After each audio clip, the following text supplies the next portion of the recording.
Kokwana boigo ase umusangirekano yo nigo mokonyi bomurai wense Rigathi Gachagua ateba na serikali ya Ruto nigo irenekirenga kyo koreta maunchererio anene gukinia uchumi askeriagania bananchi koba chinga kinyororo elio koreta amaunchererio. Gachagua boigo niga muganirie oyorenko mwamererio bo Raila Amolo Odinga kwenekia buna tarigo swana na serikali yabo. Na munajua ya kwamba yale maneno rais wetu alisema tutatengeneza uchumi. Bei ya kila kitu imeanza kuteremuka, haijaanza kuteremuka. Rais wetu alisema hatutaki tuteremushe siku moja ya kufurahisha watu. Tutafute suluhisho ya kudumu.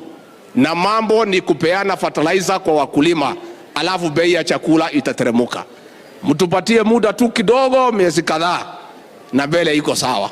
Pahali tumefika tunaona ya kwamba we made the right decision na tutaendelea mbele. Jana nimeona wale wazee tulishinda. Ati hiyo mzee akisema ati he will not be coerced or intimidated to joining our government. Wewe mzee sikia. We have no business within our government. Hatuna haja na hatugojei wewe, we are not looking for you and we have no time.